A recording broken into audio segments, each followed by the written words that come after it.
Η κρίση της δεκαετίας του 10 είναι ένα πράγμα το οποίο δεν το έχουμε μελετήσει μέσα μας πάρα πολύ. Το να πρέπει να βρεις μία θέση και να την υποστηρίξεις γραπτά, δημόσια, δεν είναι μικρό πράγμα, είναι έκθεση. Πρέπει να το κάνεις καλά, πρέπει να το κάνεις με στέρεο τρόπο. Δεν το ήξερα αυτό για σένα. Εγώ σε γνώρισα στοχαστή, thought leader. Εδώ λέμε αλήθειες μόνο, αποκαλύπτουμε βαθιά προσωπικά τραύματα.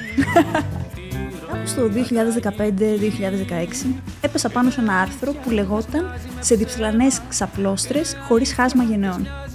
Σε αυτό λοιπόν το άρθρο βλέπαμε το πώς στην ελληνική κοινωνία μπορείς πολύ συχνά να δεις μια μαμά με τη γιαγιά της οικογένειας και το παιδί της να κάθονται δίπλα-δίπλα το καλοκαίρι στη θάλασσα, χωρίς όμως να έχουν καμία διαφορά στις ιδέες που έχουν και σε αυτά που λένε.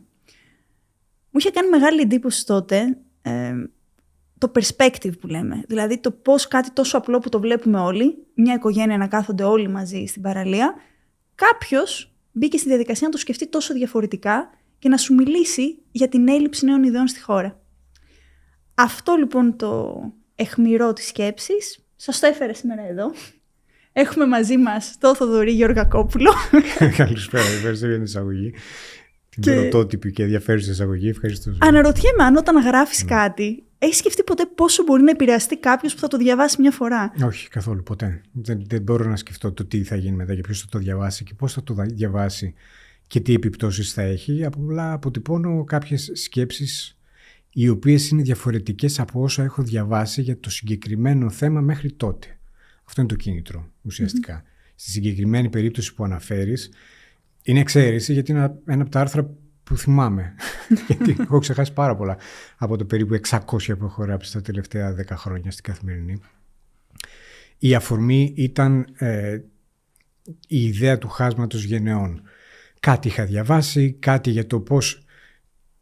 Μάλλον είχαμε κάνει μια έρευνα κοινής γνώμης, η οποία αποτύπωνε τις διαφορές, τις απόψεις και τις προσεγγίσεις των νεότερων από τους μεγαλύτερους στην Ελλάδα. Και η καινοτομία αυτής της έρευνας ήταν ότι στο ερωτηματολόγιο συμμετείχαν κάπως οι νέοι, ηλικίας μέχρι 35, και οι γονείς τους. Όχι γενικότερα πιο ηλικιωμένοι, οι γονείς των ίδιων των παιδιών. Και η έρευνα προσπαθούσε να καταγράψει διαφορές στις αξίες, πώς βλέπουν οι μεγαλύτεροι και οι μικρότεροι διαφορετικά τον κόσμο, τι προοπτικές βλέπουν για τους εαυτούς τους. Και μου είχε κάνει τρομερά μεγάλη εντύπωση ότι αντίθετα με ό,τι ισχύει σε παρόμοιες έρευνες στο εξωτερικό, οι διαφορές είναι μικρές. Και προσπάθησα να σκεφτώ πώς αποτυπώνεται αυτό και στην κοινωνία. Δηλαδή, ωραία, πώς φαίνεται αυτό το πράγμα, και φαίνεται με το κοινωνικό συμβόλαιο που έχουμε στη δική μας κοινωνία, το διαγενειακό, που οι γονείς λένε, παιδί μου, θα αυτονομηθείς, μεγαλώνεις, θα βρεις σύντροφο, αλλά θα σου αγοράσω εγώ το αυτοκίνητο να πας να βρεις τη σύντροφο ή το σύντροφο, και όταν θα θες να γυρίσεις σπίτι θα σου χτίσω από πάνω το σπίτι για να μην πας μακριά. Αυτό το κοινωνικό συμβόλαιο, το οποίο είναι αρκετά διαχρονικό με τα πολεμικά, δηλαδή δεν αλλάζει πολύ, έχει πολύ θετικές συνέπειες, κυρίως στις οικονομικές πτυχές της καθημερινής δραστηριότητας. Μας βοήθησε, μας στήριξε κατά τη διάρκεια της μεγάλης οικονομικής κρίσης, κατά τη διάρκεια της οποίας γράφτηκε και το άρθρο, αλλά έχει και πολλές αρνητικές συνέπειες, ψυχολογικές, τις οποίες επίσης τις βλέπουμε και αποτυπώνονται και στις έρευνες και στα νούμερα όταν πάνε ευρωπαϊκά. Είμαστε από τους τελευταίους που φεύγουμε από την πατρική αιστεία, αλλά και στην πράξη. Και αποτυπώνονται και στις έρευνες που αφορούν τις ιδέες. Οπότε δεν έχουμε ένα χάσμα γενναιών, και το ερώτημα που προκύπτει είναι. Αυτό δεν το έχουμε δει πάρα πολλές φορές γραμμένο. Έχει γραφτεί από κοινωνικούς επιστήμονες, αλλά δεν έχει γραφτεί πάρα πολύ στον τύπο. Από πού θα έρθουν οι καινούριες ιδέες? Εάν οι γενιές μεγαλώνουν τόσο κοντά η μία με την άλλη, αν δεν συγκρούονται μεταξύ τους, αν δεν υπάρχει μια γόνιμη ρήξη, ποιος θα φέρει τις καινούριες ιδέες που θα πάνε την κοινωνία παρακάτω? Επειδή στον οργανισμό που δούλευα κάναμε έρευνες. Και τώρα έχουμε ξεφύγει τελείως από το θέμα, αλλά μιλάμε για κάτι άλλο και σε ευχαριστώ που μου αφήνεις. Κάναμε έρευνες που πήραν χρόνια, ήταν οι ίδιες ερωτήσεις επαναλαμβανόμενες. Ξεκίνησαμε το 2015 μέχρι το 2023. Ερωτηθέντες οι οποίοι ήταν στην μία κατηγορία των νέων 17-24 στην αρχή του 2015, αν πηγαίναμε και ρωτούσαμε τους ίδιους ερωτηθέντες, τις ίδιες ερωτήσεις του 2023-2024, είχαν περάσει στην άλλη κατηγορία. Και διαπιστώναμε ένα φαινόμενο το οποίο υπάρχει και αλλού, αλλά υπάρχει πολύ έντονα εδώ, ότι όσο μεγαλώνουν, μια προοδευτικότητα που υπήρχε στη νεότητα, μια μεγαλύτερη αποδοχή στη διαφορετικότητα, πιο προοδευτικές ιδέες σε οικονομικά, κοινωνικά θέματα, λιένονται, μειώνονται. Καθώς μεγαλώνουμε, γινόμαστε οι γονείς μας και γινόμαστε οι παππούδες μας. Αυτή η σκέψη ήταν η αφετηρία. Αυτή ήταν η διαφορετική προοπτική που δεν είχα διαβάσει πάρα πολλές φορές στα ελληνικά και ήθελα να την αποτυπώσω σε ένα άρθρο. Καταρχάς, με στεναχώρησες με αυτό που είπες τώρα. Με στεναχώρησες πιο πολύ και από ότι τότε που είχα διαβάσει το άρθρο. Γιατί δεν είναι στενάχωρη σκέψη ότι όσο μεγαλώνουμε γινόμαστε οι γονείς μας? Ναι, είναι πολύ στενάχωρη. Και αυτό είναι το πρόβλημα που προσπάθουσα να αναδείξω. Επειδή, μάλιστα, πέρα από τις έρευνες και τα αντικειμενικά στοιχεία, αυτά είναι φαινόμενα τα οποία τα βλέπουμε στην καθημερινότητά μας. Φυσικά και τα βλέπουμε. Βλέπουμε στους φίλους με τους οποίους μεγαλώσαμε μαζί. Τα βλέπουμε σε οικογένειες ανθρώπων που γνωρίζουμε, με παθογένειες, με πάρα πολλές αφορμές για ρήξεις, οι οποίες όμως τις βλέπουμε να μην γίνονται και να προκαλούν συνέπειες στους φίλους μας. Βλέπουμε δηλαδή αυτή την παθογένεια της ελληνικής κοινωνίας, τη βλέπουμε μπροστά μας καθημερινά. Νομίζω ότι η υπηρεσία που προσφέρουν αυτά τα άρθρα, η μικρή υπηρεσία, είναι ένα έναυσμα, ένα τσιγκλίσμα να σκεφτούμε αυτά τα πράγματα τα οποία είναι αυτομοφανή γύρω μας λίγο διαφορετικά, μάλλον να τα θυμηθούμε ή να τα βάλουμε καλύτερα σε λέξεις. Εγώ νομίζω ότι τίποτα από αυτά που γράφω όλα αυτά τα χρόνια δεν είναι καινοτόμες ιδέες οι οποίες εισάγουν κάτι καινούριο διαφορετικό στον ελληνικό δημόσιο διάλογο. Αν υπάρχει κάτι που χρήσιμο μερικές φορές, είναι ότι αποτυπώνω με λέξεις στα ελληνικά, σχετικά λίγες, πράγματα τα οποία οι αναγνώστες και αναγνώστριες τα ξέρουν ήδη, τα αναγνωρίζουν ήδη στις ζωές τους και στην κοινωνία τους και απλά δεν είχαν το χρόνο να κάτσουν να τα σκεφτούν με διαφορετικό τρόπο ή άλλη ευκαιρία να τα δουν αποτυπωμένα και σύντομα, απλά και κατανοητά. Ουσιαστικά καθιζάνει μια ιδέα που έχεις ήδη. Την ταυτοποιείς, την αναγνωρίζεις και την καταλαβαίνεις, ενώ την ίδια ήξερες ήδη, καλύτερα. Αυτή είναι η μόνη υπηρεσία την οποία προσφέρουν αυτά τα άρθρα, γιατί κατά τα άλλα όλα όσα γράφω είναι κοινότυπα. Όταν μπαίνεις λοιπόν στη διαδικασία να γράψεις και να αποφασίσεις τι θα γράψεις, ξεκινάς απλώς από μία ιδέα, έχεις στο μυαλό σου τι είναι κάτι που λείπει, τι είναι κάτι που θα μπορούσα εγώ να το εξετάσω με μια διαφορετική οπτική. Ποια είναι αυτή η διαδικασία, με ποιον τρόπο το κάνεις? Στις περισσότερες περιπτώσεις πρόκειται για θέματα. Πρώτα απ' όλα, η αφετηρία είναι η φυσική περιέργεια. Ο λόγος που κάνω αυτή τη δουλειά είναι ότι με ενδιαφέρουν σχεδόν τα πάντα. Εκτός δηλαδή από τη μόδα και κάποια πράγματα, τα οπαδικά στο κομμάτι του αθλητισμού. Όλα τα υπόλοιπα πράγματα με ενδιαφέρουν. Δεν ξέρω αν θα χώραγε και κάτι άλλο, γιατί είμαι και περιορισμένης αντίληψης άνθρωπος. Δεν χωράνε πολλά πράγματα. Αλλά θέλω να μάθω πάρα πολλά. Με ενδιαφέρουν λοιπόν όλα. Οπότε όταν βλέπω στο περιεχόμενο που καταναλώνω, στα άρθρα που διαβάζω, στις συνεντεύξεις που βλέπω, στις αναλύσεις που διαβάζω για ένα θέμα, μία οπτική να λείπει από τον ελληνικό δημόσιο διάλογο, εμπνέομαι να συνεισφέρω κάτι. Ας πούμε, πράγματα που συμβαίνουν, και θα πω και ένα παράδειγμα, στο οποίο δεν βρίσκω μία προσέγγιση η οποία είναι αρκετά διαφορετική και γόνιμα από όσα συζητιούνται. Ο πόλεμος στη Γάζα. Για τον πόλεμο στη Γάζα δεν έχω γράψει κανένα άρθρο. Είναι ένα από τα σημαντικότερα θέματα που συμβαίνουν τους τελευταίους μήνες. Έχω γράψει άρθρα για τον πόλεμο στην Ουκρανία. Πολλά. Αλλά για τον πόλεμο στη Γάζα, κιχ. Μου έχουν στείλει και αναγνώστες. Τι γίνεται με αυτό, δες αυτό, διάβασε αυτό, γιατί δεν γράφεις γι' αυτό. Και αρκετά επιθετικά κιόλας. Και η απάντηση είναι ότι έχουν γραφτεί τόσο πολλά πράγματα τα οποία καλύπτουν πλήρως την δική μου άποψη που δεν έχω να συνεισφέρω κάτι καινούριο. Και στα ελληνικά, στο συγκεκριμένο θέμα. Το επεξεργάζομαι, το σκέφτομαι, το διαβάζω. Όταν έχω κάτι διαφορετικό να συνεισφέρω, θα γράψω. Αλλά για τον πόλεμο με την Ουκρανία, μου έλειπαν πράγματα. Γινόταν χαμός, έγραφε ο κόσμος και πολύ σημαντικές πτυχές του φαινομένου που ζούσαμε δεν αναλύονταν αρκετά στον ελληνικό δημόσιο διάλογο. Και πιστεύω ότι έχω λίγο αυτό το χαρακτηριστικό του ανθρώπου που έρχεται στο πάρτι ή στη συνάντηση και τραβάει το μανίκι και σου λέει κάτσε να σου πω κάτι που διάβασα χτες. Αυτή είναι η βασική μου κινητοποίηση. Οπότε όταν βρίσκω ένα τέτοιο κενό, σπέβδω να το καλύψω με αυταπάρνηση και πλήρη, ας πούμε, άγνοια κινδύνου. Αυτό που λες είναι πολύ ενδιαφέρον, γιατί είναι το ακριβώς αντίθετο από αυτό που κάνουμε μάλλον οι περισσότεροι από εμάς. Δηλαδή κάτι μας αρέσει και θέλουμε να γράψουμε, γράφουμε. Και κάπως έτσι υπάρχει μια πληθώρα πληροφοριών και σε ένα πλαίσιο κιόλας μιας οικονομίας creator, δημιουργών περιεχομένου δηλαδή, τελικά όλοι έχουν μια άποψη και όλοι νιώθουν ότι πρέπει να την εκθέσουν. Εσύ που είσαι επαγγελματίας συγγραφέας και επαγγελματίας δημοσιογράφος, λες το ακριβώς αντίθετο. Αν δεν νιώθω ότι η γνώμη μου θα φέρει κάτι διαφορετικό στο τραπέζι, δεν θα την πω κιόλας. Ναι, επειδή εγώ έχω όμως και την πολυτέλεια, αντίθετα με τις περισσότερες και τους περισσότερους που γράφουν και εκθέτουν απόψεις στα social media, εμένα αυτή είναι η δουλειά μου, αυτό είναι το αντικείμενό μου. Δεν έχω και μία άλλη δουλειά και ταυτόχρονα όποτε έχω κάτι ενδιαφέρον κατά τη γνώμη μου να πω το λέω. Είναι η δουλειά μου να κάτσω να ψάξω τι λείπει. Ποιο κενό μπορώ να καλύψω για να είμαι χρήσιμος στο δημόσιο διάλογο. Γιατί αλλιώς θα συνεχίσω να επαναλαμβάνω τα ίδια και τα ίδια και η χρησιμότητά μου, η αξία των γραπτών μου θα αποτιμάται πολύ λιγότερο. Οπότε νομίζω ότι αυτή είναι η μεγάλη διαφορά. Ότι κάποιος που θέλει να κάνει αυτή τη δουλειά και αφιερώνει όλο το χρόνο και την ενέργειά του σε αυτό, θα αφιερώσει το χρόνο σε κάτι το οποίο έχει αξία. Δηλαδή θα ψάξουμε να βρούμε, έχουμε την πολυτέλεια να διαβάσουμε όλα όσα έχουν γραφτεί για το θέμα, να ψάξουμε να αναζητήσουμε πηγές, να μάθουμε περισσότερα πράγματα γιατί έγινε αυτό. Ξεκίνησε ο τάδε πόλεμος στη Γάζα. Τι είχε γίνει το 2016, τι είχε γίνει το 2018, πώς είχε τελειώσει τότε. Πάμε να δούμε στην Ουκρανία το 2014 τι έγινε, πώς αντέδρασε ο κόσμος τότε. Είχαμε ενεργειακή κρίση, δεν είχαμε.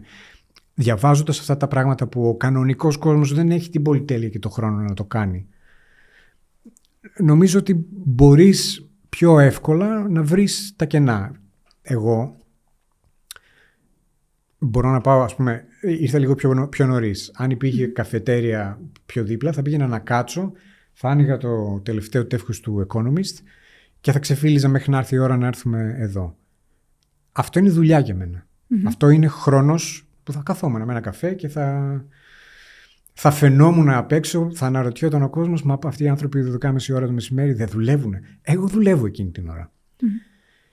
Και είμαι πάρα πολύ τυχερός βέβαια, γιατί όλο αυτό το πράγμα, αυτού του τύπου το διάβασμα, η ανάλυση, η έρευνα, η εκπαίδευση, η ενημέρωση, είναι ένα πράγμα που μου αρέσει και με γεμίζει προσωπικά. Νομίζω ότι θα το έκανα ούτως ή άλλως σε κάθε δευτερόλεπτο που θα μπορούσα να ξεκλέψω από την κατά τα άλλα δύσκολη ζωή μου. Αλλά έχω την πολυτέλεια να αφιερώνω πολύ μεγάλο κομμάτι του χρόνου μου σε αυτή την έρευνα, σε αυτή την ανάλυση, σε αυτή την εκπαίδευση. Και ο περισσότερος κόσμος δεν έχει αυτή την πολυτέλεια.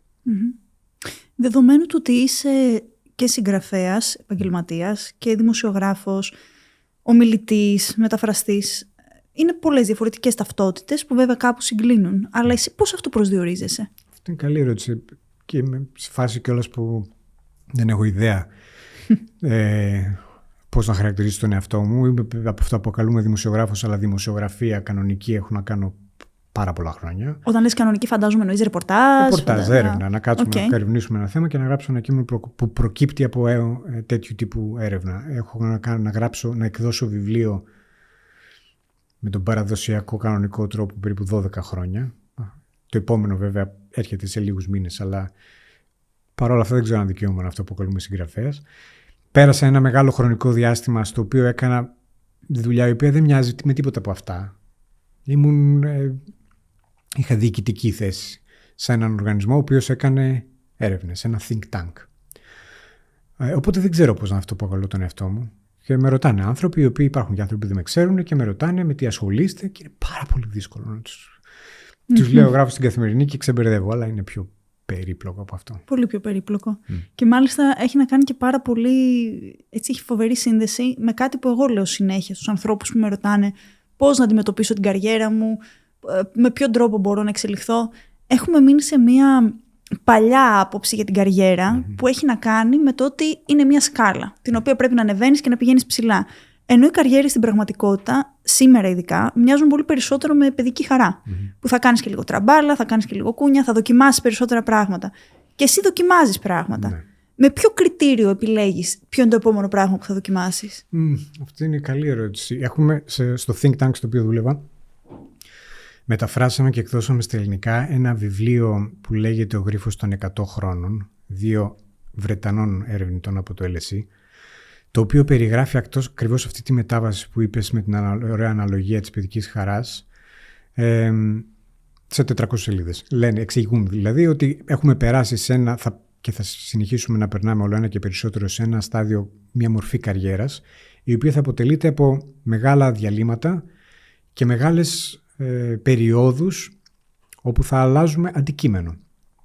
Το μοντέλο ότι σπουδάσαμε κάτι, θα δουλεύουμε σε αυτό το πράγμα για 30-35 χρόνια και μετά θα παίρνουμε σύνταξη, έχει πεθάνει, δεν υπάρχει πια.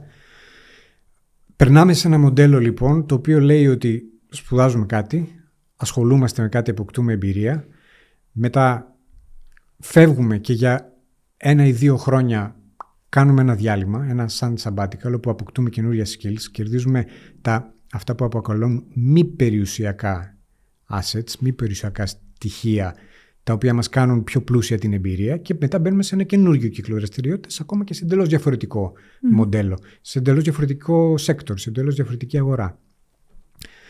Και αυτό είναι κάτι που έκανα 15 χρόνια πριν βγάλουμε αυτό το βιβλίο.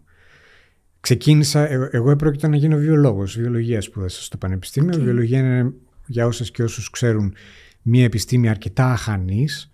Στα 4 χρόνια του Ελληνικού Δημόσιου Πανεπιστημίου προλαβαίνεις να αποκτήσεις μια πολύ γενική εικόνα της βοτανικής, ζωολογίας, γενετικής, βιοχημίας, πολύ διαφορετικών τομέων της επιστήμης, αλλά πολύ γενική εικόνα. Οπότε τελειώνοντας τη βιολογία δεν μπορείς να κάνεις τίποτα πρακτικά. Δεν έχεις την επαγγελματική κατάρτιση να ασχοληθείς με τίποτα. Το μόνο που μπορείς να κάνεις είναι να πας να δουλέψεις σε φαρμακευτική ως πολιτής.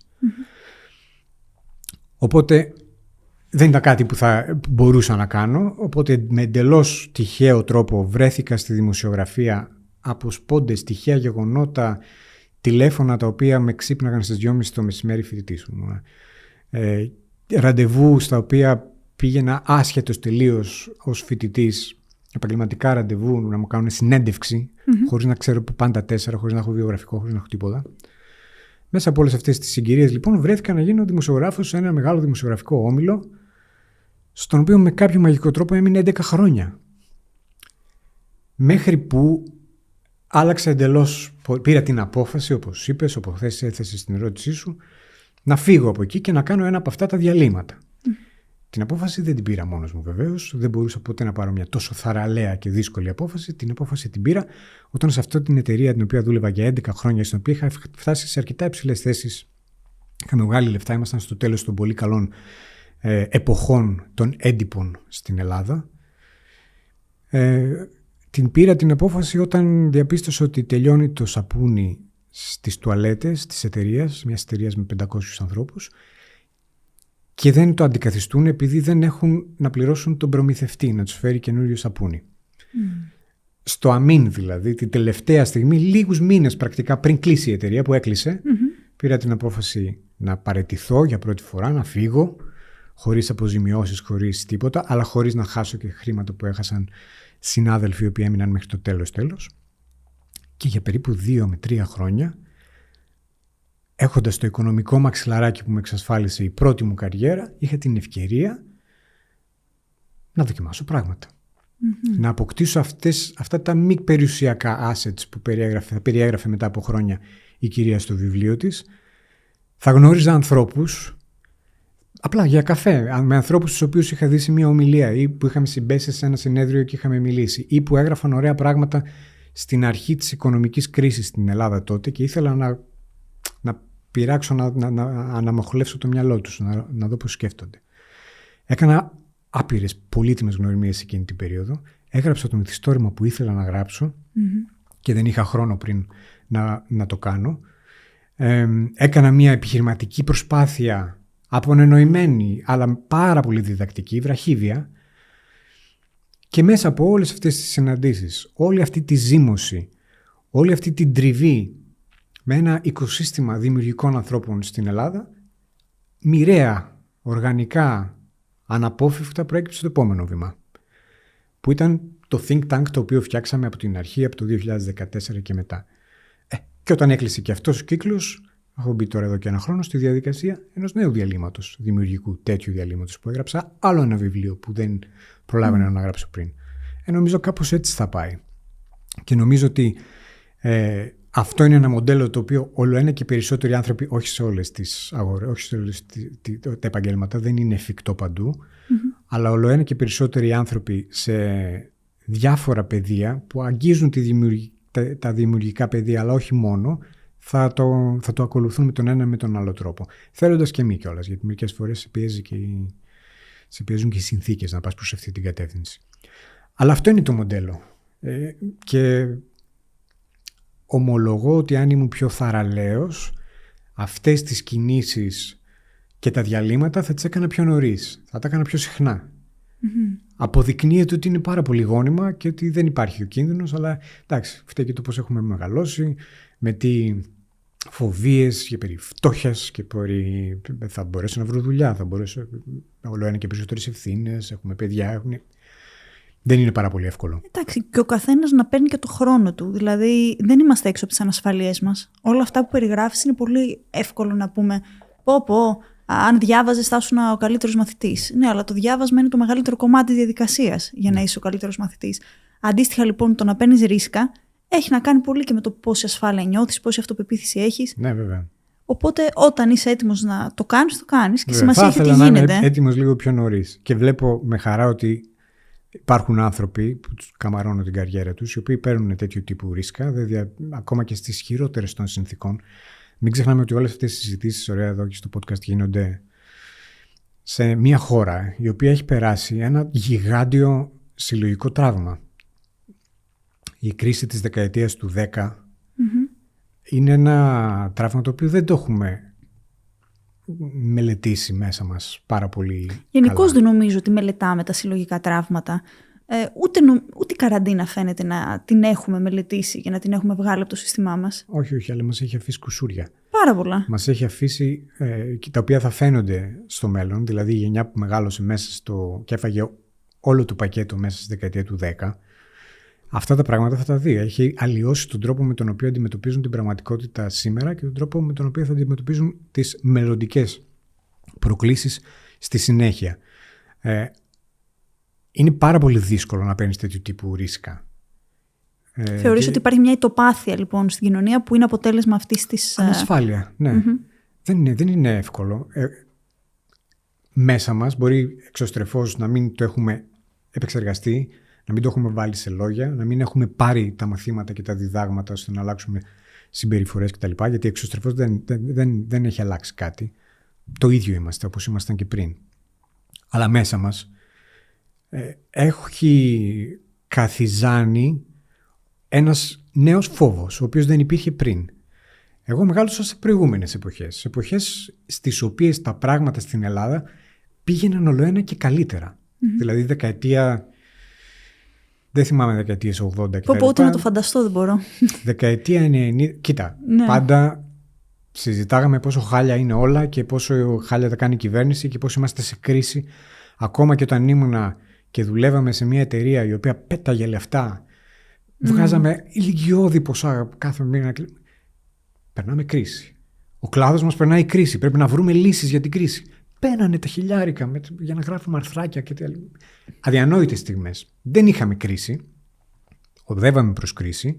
Δεν το ξέραμε, δεν το καταλαβαίναμε. Αλλά γκρινιάζαμε συνέχεια.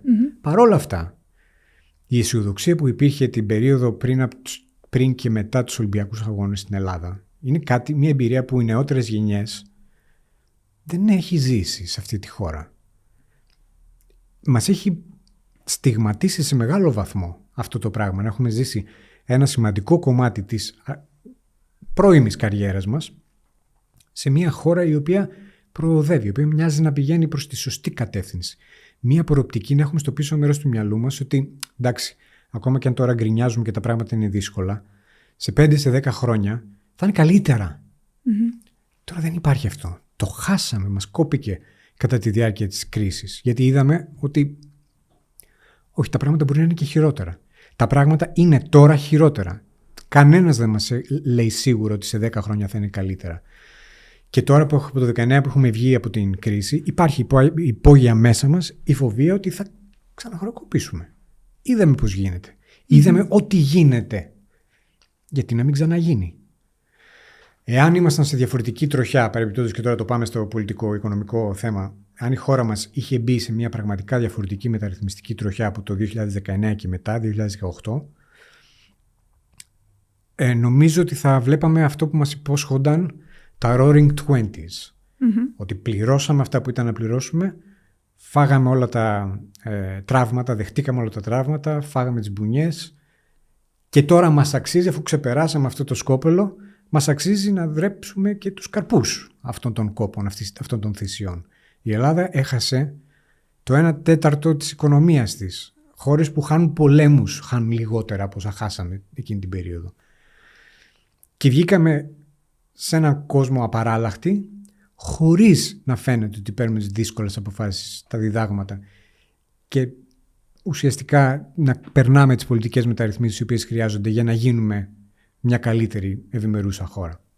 Και το βλέπουμε αυτό και το νιώθουμε και το καταλαβαίνουμε. Πώς θα πεις τον άλλον να πάρει ρίσκο τη στιγμή που έχει ζήσει, έχει χάσει τα πάντα στη δεκαετία του 10? Δύσκολο. Πώς θα του πεις να αλλάξει καριέρα, να επενδύσει στα δικά του skills και στα κοινωνικά του δίκτυα, χωρίς να ξέρει τι θα μας ξημερώσει?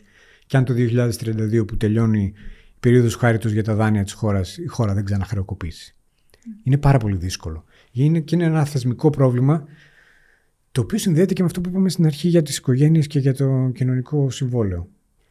Τα προβλήματα, εμείς οι Έλληνες εδώ που τους έχουμε γνωρίσει πια καλά τι είμαστε, δεν είμαστε χειρότεροι από άλλους. Δεν ξέρω αν θα έχεις ταξιδέψει, θα έχεις γνωρίσει άλλους Ευρωπαίους, άλλους πολίτες χωρών τους οποίους ζηλεύουμε. Δεν είναι τίποτα ιδιοφυΐες.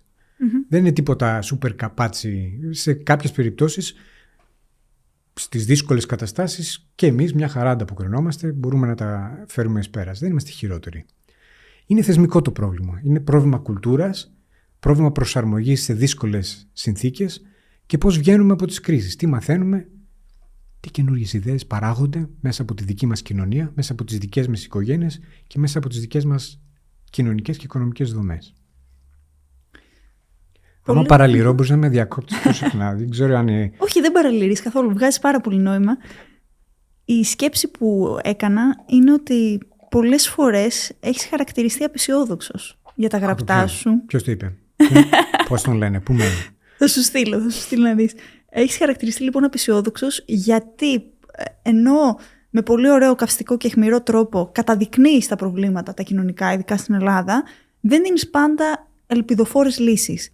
Αυτό είναι θέμα δικής σου προσωπικής απόφασης ή δεν βλέπεις την ελπιδοφόρα λύση? Πρώτον το αμφισβητώ, όποιος το είπε. Ούτε εγώ νομίζω ότι είσαι απεσιόδοξος. Άμα τολμάει. Δεύτερον, πρώτα απ' όλα η δουλειά του αρθρογράφου που καλείται να καλύψει μερικά εκατοστά χώρου σε μια εφημερίδα δεν είναι να δίνει λύσεις. Έτσι. Όποιος απαιτεί λύσεις από άρθρα εφημερίδας ρίχνει την μπάλα στην εξέδρα ουσιαστικά. Η δουλειά εκεί είναι, το αντικείμενο είναι να αναδείξουμε τα θέματα. Ποια είναι τα θέματα? Προφανώς άρχισα να αρθρογραφώ γενικά εξαιτίας της ελληνικής κρίσης. Και στην Καθημερινή γράφω από το 2014 στην καρδιά, στο ζενίθ, το ζενίθ ήρθε λίγο μετά, στην καρδιά όμως της ελληνικής οικονομικής κρίσης. Πώς να είμαι αισιόδοξος, τι να γράφω δηλαδή ακριβώς τη στιγμή που τα θέματα στα οποία έχω μια διαφορετική προοπτική και μια άποψη να συνεισφέρω είναι πάρα πολύ δύσκολα και αρνητικά. Η χώρα μας περνούσε μια κρίση και εξακολουθεί να περνά σε μεγάλο βαθμό πολλές διαφορετικές μικρές και μεγάλες κρίσεις. Ο κόσμος μας περνάει μεγάλες και σημαντικές κρίσεις. Μπορούμε πολλές φορές να αναδεικνύουμε τα θετικά, αλλά υπάρχει πάντα αυτό το θέμα, ότι αυτά τα περνάει, ο κόσμος τα περνάει πιο γρήγορα και εύκολα και άνετα. Διαβάζονται, σύμφωνοι, υπάρχουν. Αλλά τα άλλα είναι λίγο πιο ζωτικά. Όταν έχεις την κλιματική κρίση, όταν είχαμε την οικονομική κρίση, όταν έχουμε τα θέματα όπως το δημογραφικό ή η κρίση στη δημοκρατία, αυτά μου εξάπτουν το ενδιαφέρον. Εκεί έχω να πω κάτι, να συνεισφέρω διαφορετικό. Και όσον αφορά τις λύσεις, το 2014 φτιάξαμε έναν ολόκληρο οργανισμό, ένα think tank, να βγάζει λύσεις. Μόνο αυτή τη δουλειά έκανε, να εκδίδει λύσεις. Λύσεις παρεμπιπτόντως υπάρχουν. Όποιος και όποια διαβάζει άρθρα στα οποία αναδεικνύω θέματα για την κλιματική κρίση, για το δημογραφικό ή για τα προβλήματα με τους θεσμούς στη δική μας χώρα, με τη δικαιοσύνη, με την καθυστέρηση, την απονομή δικαιοσύνης, με την ανομία, με οτιδήποτε άλλο. Λύσεις υπάρχουν για όλα αυτά. Πολλές, γνωστές, τις οποίες τις ξέρουν και οι αρμόδιοι. Αυτό που λείπει είναι η πολιτική βούληση και η λαϊκή πίεση για να υλοποιηθούν αυτές τις λύσεις. Μόνο οι διανέωσες όπου δούλευα για 10 χρόνια βγάλαμε πάνω από 100 έρευνες, οι οποίες περισσότερες συντριπτική πλειοψηφία από αυτές αυτό είχαν μέσα. Λύσεις. Υπάρχουν οι λύσεις. Το θέμα είναι ο αναγνώστης ή η αναγνώστρια που γκρινιάζει για την απεισιοδοξία, τι κάνει για να προωθήσει αυτές τις λύσεις σε αυτούς, να τις επιβάλλει σε αυτούς που έχουν την αρμοδιότητα να τις υλοποιήσουν. Τι κάνει. Και αν δεν κάνει τίποτα, με ποιον ακριβώς τρόπο μπορούμε να τους τσιγκλίσουμε, να τους βοηθήσουμε, να τους δείξουμε γλαφυρά ποιο είναι το πρόβλημα, να τους το αναλύσουμε γιατί είναι σημαντικό. Με ποιον ακριβώς τρόπο θα το κάνουμε αυτό, αν όχι γράφοντας με απλά ελληνικά το τι ακριβώς συμβαίνει. Εγώ συμφωνώ σε αυτό. Συγγνώμη που σε διακόπτω. Φυσικά συμφωνείς. Συμφωνώ γιατί όντως είναι σωστό. Και όλοι που προσπαθούν ελπίζω να συμφωνούν. Είναι πολύ σωστό να μην προσπαθούμε να χρυσώνουμε το χάπι όταν υπάρχουν κοινωνικά ή πολιτικά προβλήματα. Γιατί όταν χρυσώνεις το χάπι, και μάλιστα παρεμπιπτόντως δεν είναι πάντα προφανές το τι σημαίνει χρυσώνω το χάπι, μερικές φορές πώς το κάνω με το να μετατρέπω ένα κοινωνικό πρόβλημα σε ατομικό πρόβλημα. Με το να έχουμε ένα συστημικό πρόβλημα, π.χ. βία κατά των γυναικών, που επίσης έχεις γράψει πολλά πάνω σε αυτό, και να το μικραίνουμε και να το υποβιβάζουμε σε μεμονωμένα περιστατικά. Ακόμα και αυτό χρήσιμο του χαπιού είναι. Γιατί δεν μας βοηθά να ανοίξουμε τα μάτια στο πρόβλημα που πραγματικά υπάρχει. Ένα πολύ ωραίο παράδειγμα αυτού του φαινομένου που λες είναι η έννοια του ανθρακικού αποτυπώματος. Το ανθρακικό αποτύπωμα του καθενός και της καθεμιάς μας. Δηλαδή, όταν μιλάμε για το θέμα της κλιματικής αλλαγής, εύλογα αναρωτιέται κάποιος, λέμε ωραία πρόβλημα, πλημμύρες, φωτιές, τι να κάνουμε τώρα. Και υπάρχει το αφήγημα ότι καθένας και καθεμία από εμάς πρέπει να περιορίσει το ανθρακικό του αποτύπωμα. Ότι πρέπει δηλαδή να εκπέμπουμε λιγότερα αέρια του θερμοκηπίου στην ατμόσφαιρα. Ναι, πολύ απλά. Είναι για παράδειγμα σταματήσαμε να χρησιμοποιούμε πλαστικά καλαμάκια, χρησιμοποιούμε χάρτινα. Γίνονται κάποιες προσπάθειες να σταματήσουμε να χρησιμοποιούμε το αυτοκίνητο, να παίρνουμε τα μέσα. Να πετάμε λιγότερο, να κάνουμε όλα αυτά, να ανακυκλώνουμε όλες αυτές τις διαδικασίες. Αναρωτιέμαι πόσες και πόσοι από όσους και όσες μας ακούν γνωρίζουν η έννοια ανθρακικό αποτύπωμα, από ποιον φορέα διατυπώθηκε για πρώτη φορά. Και η απάντηση είναι, σας έδωσα και λίγο χρόνο να το σκεφτείτε, η πετρελαιοβιομηχανία BP. Στις αρχές του αιώνα μας ξεκίνησε μια τεράστια καμπάνια, την οποία την πλήρωσε εκατοντάδες εκατομμύρια δολάρια, διεθνής, στην οποία έφτιαξε ένα online εργαλείο που μπορούσε οποιοδήποτε να μπει και να υπολογίσει το ανθρακικό του ή το ανθρακικό της αποτύπωμα. Πόσα εκπέμπουμε. Και ρώταγε για ερωτηματολόγιο πόσο ταξιδεύετε, πώς. Και κούναγε το δάχτυλο. Η πετρελαιοβιομηχανία BP. Κάνεις όσα πρέπει για να λύσεις το πρόβλημα της κλιματικής κρίσης. Η πετρελαιοβιομηχανία BP, επαναλαμβάνω. Πολλές φορές η επίκληση σε λύσεις οι οποίες δεν είναι σωστά στοχευμένες ή αναδεικνύουν μία μικρή ή μία λανθασμένη πτυχή του προβλήματος, είναι αντιπαραγωγικές ή εξυπηρετούν άλλους στόχους. Να πετάξουμε την μπάλα στην εξέδρα.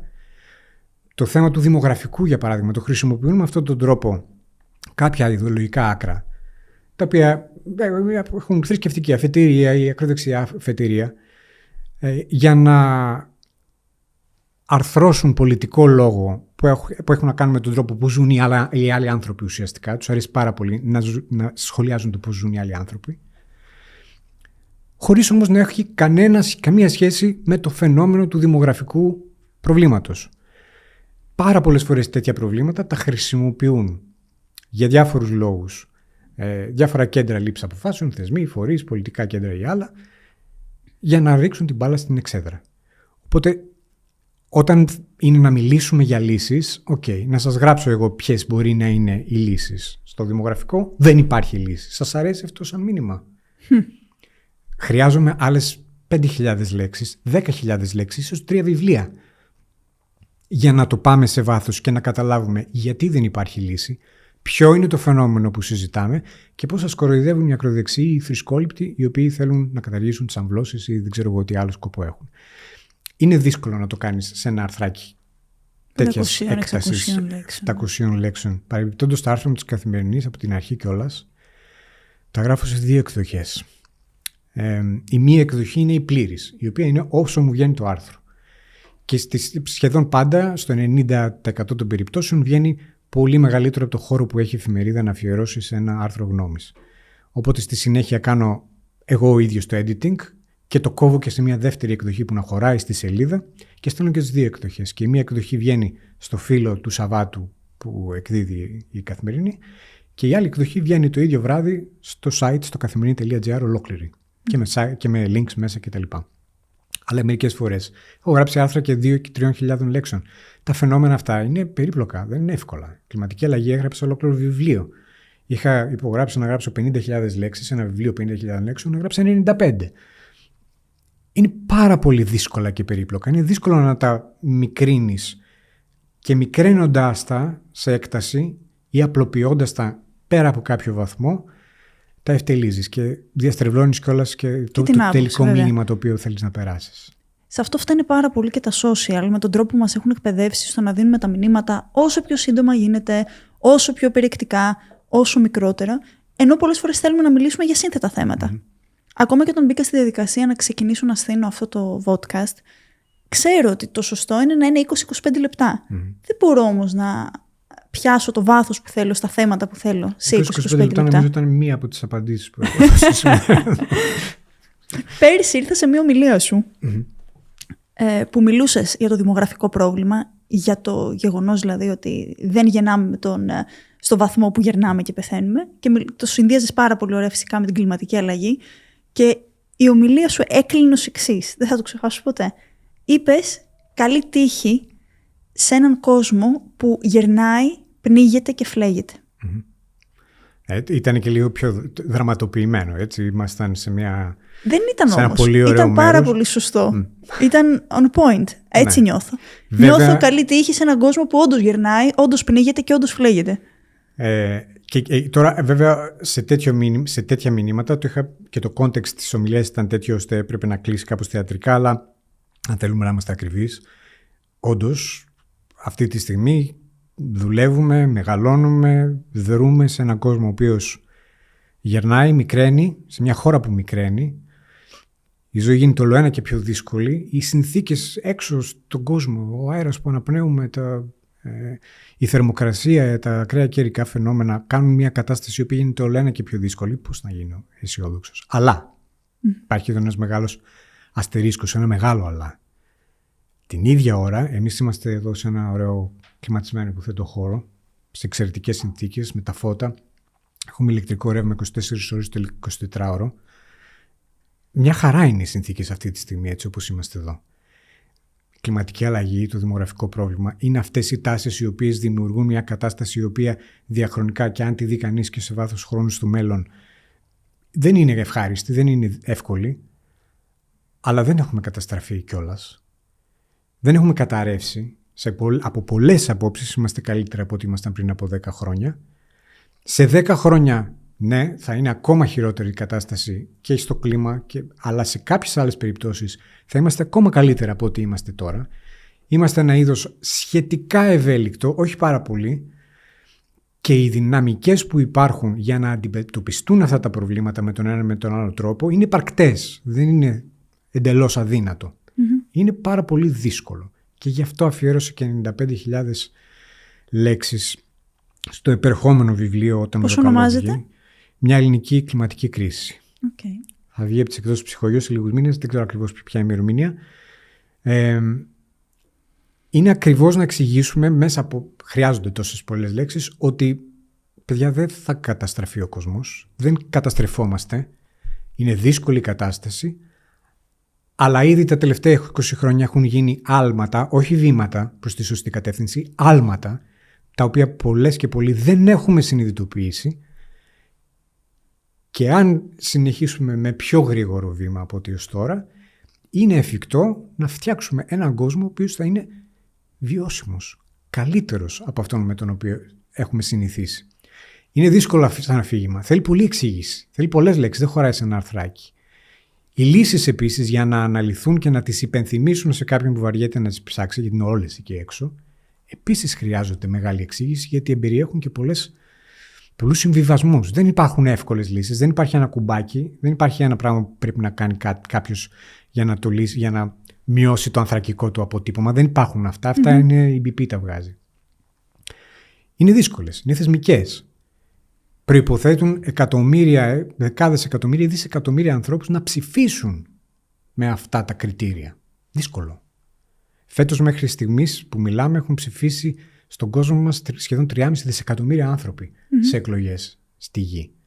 Δεν ξέρω πόσοι από αυτούς και πόσες είχαν αυτά τα μεγάλα θέματα ως κριτήριο όταν πήγαν να ψηφίσουν. Στην Ινδία, στη Γαλλία. Είναι και πολυτέλεια για πολλούς ανθρώπους το να έχουν αυτά τα μεγάλα θέματα σαν κριτήριο. Νομίζω ότι αυτοί που φανταζόμαστε ότι για αυτούς ότι έχουν πιο άμεσα προβλήματα να αντιμετωπίσουν και αυτά τα θέματα είναι πολυτέλεια, είναι ακριβώς οι ίδιοι οι οποίοι θα υποστούν πολύ σοβαρότερες συνέπειες. Ναι. Δηλαδή εμείς, και όταν λέω εμείς δεν εννοώ εμείς και εμείς που είμαστε εδώ, εμείς στην Ελλάδα, σχεδόν σίγουρα σε 10 χρόνια πάλι θα είμαστε με 24 ώρες το 24ωρο ηλεκτρικό ρεύμα, σε ένα καλό περιβάλλον κτλ. Σε 10 χρόνια άνθρωποι από πιο φτωχές περιοχές του πλανήτη είναι πολύ πιθανό να είναι σε πολύ χειρότερη κατάσταση. Να σου πω κάτι ενδιαφέρον. Ξέρεις το πολύ γνωστό ψυχολογικό πείραμα που σε ένα παιδάκι του δίνουν 2 καραμέλες και του λένε μπορείς να φας τώρα τις 2 καραμέλες.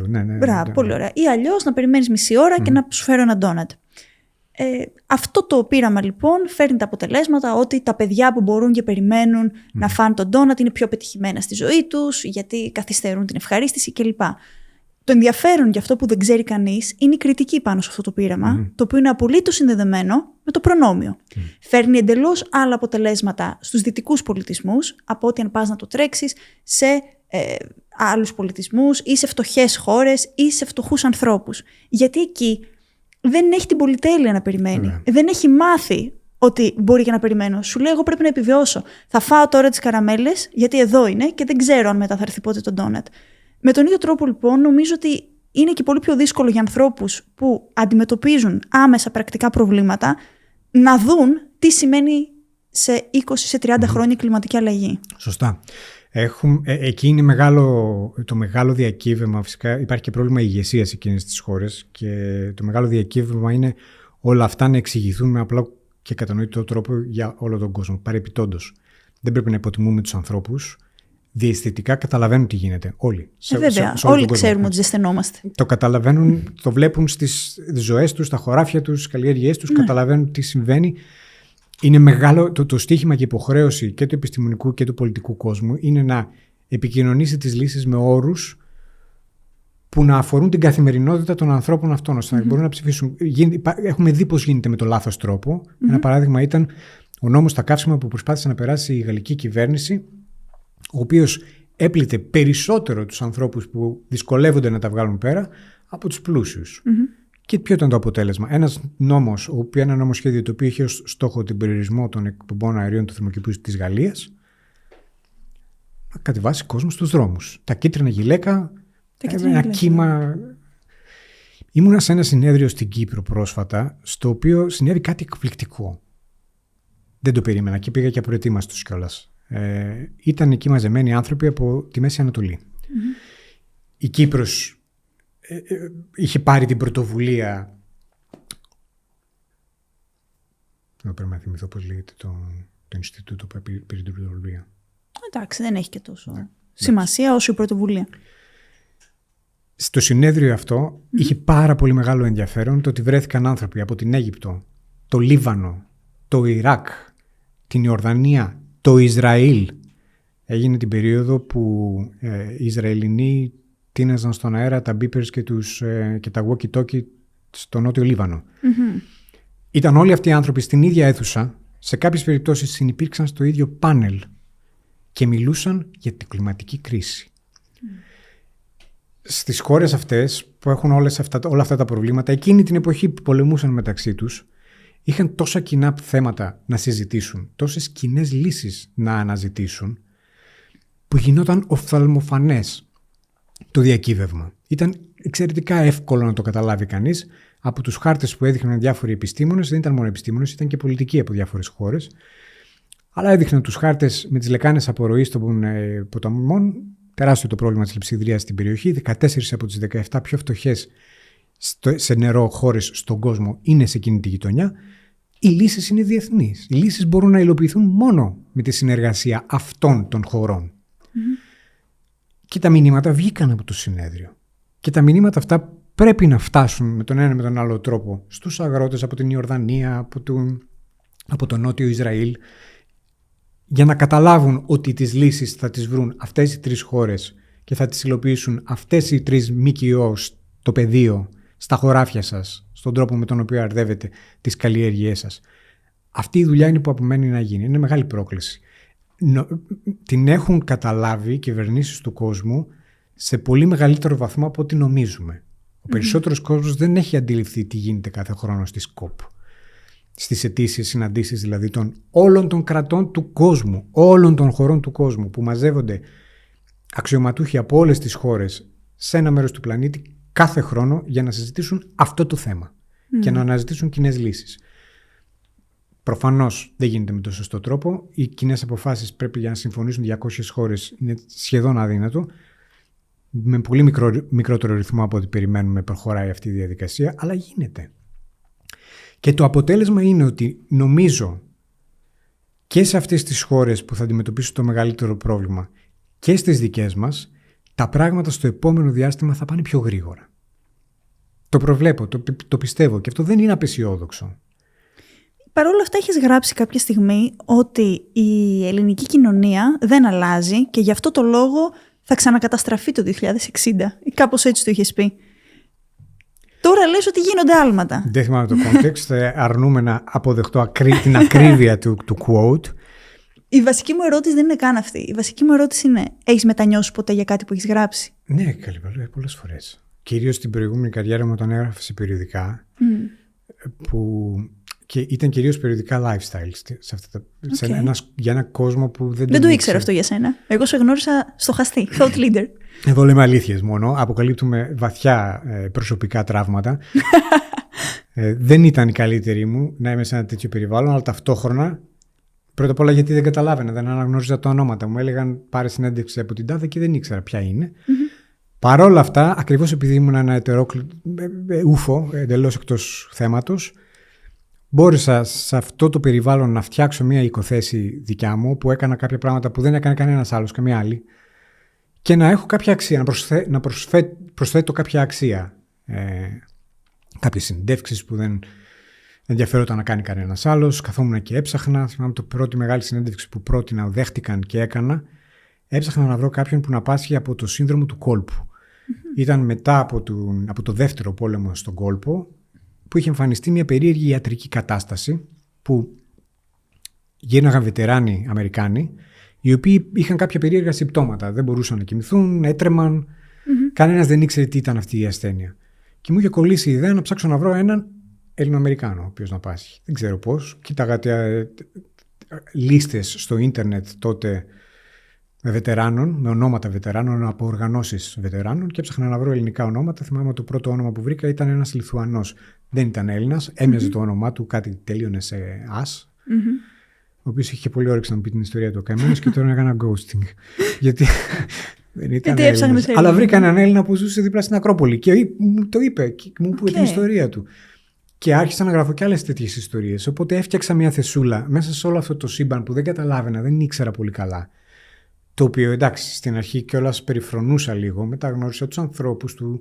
Είδα πάρα πολύ εργατικούς ανθρώπους να δουλεύουν μέσα στον κόσμο αυτό που υποκαλούσαμε lifestyle, το οποίο είχε όλες τις τοξικές εκφάνσεις που μπορούμε να φανταστούμε και που ξέραμε και από τότε, αλλά είχε και άλλες πτυχές που τις γνώρισα από κοντά. Τέλος πάντων, με τον ένα με τον άλλο τρόπο επιβίωσα μέσα σε αυτό το πλαίσιο. Και παρόλα αυτά, επίσης ξέχασα γιατί συζητάμε για αυτό το θέμα. Σε ρώτησα αν έχεις μετανιώσει ποτέ για κάτι που έχεις γράψει. Ναι, μετανιώσα για πολλά πράγματα που έγραψα λοιπόν εκεί. Ναι, και ήθελα λίγο να ξέρω κατά πόσο η αυτοκριτική γενικώς παίζει ρόλο στην καριέρα σου.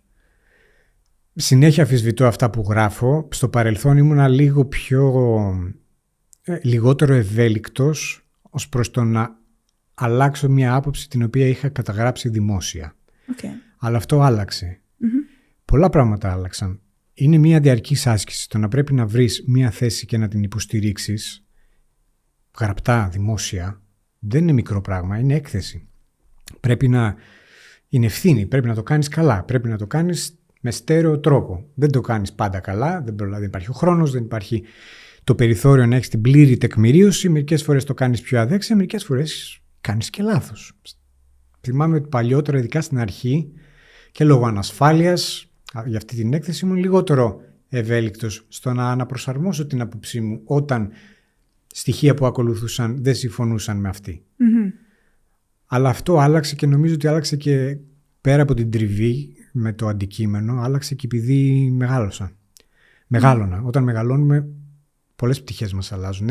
Ο κινησμός ο οποίος είχα στην αρχή έχει λιανθεί πάρα πολύ.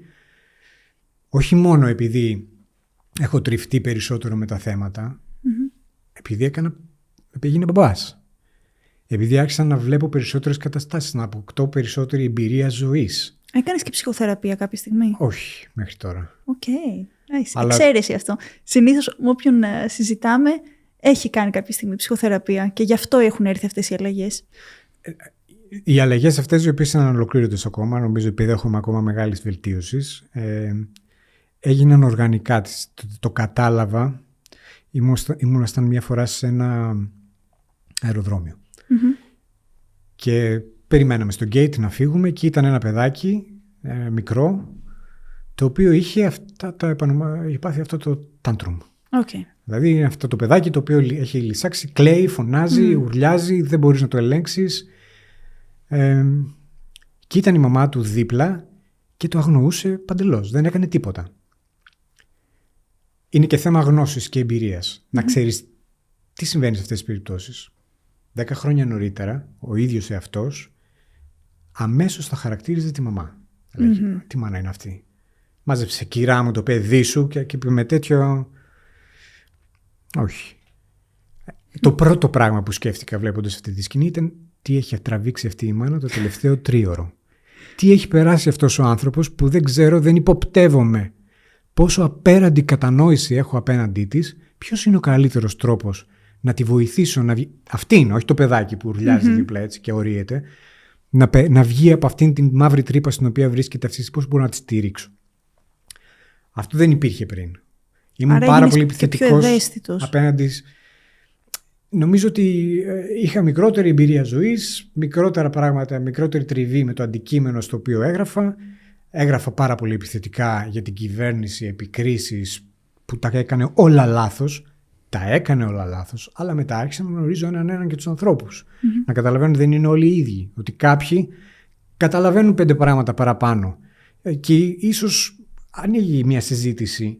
Τι γίνεται, πού βάζουμε νερό στο κρασί μας, τι μπορεί να γίνει, τι δεν μπορεί να γίνει. Τα πράγματα δεν είναι άσπρο-μαύρο σε όλα αυτά. Και είναι δύσκολο να το καταλάβει κανείς και να το χωνέψει και να το διαχειριστεί κιόλας. Και να το χωρέσει και σε ένα αρθράκι τόσο.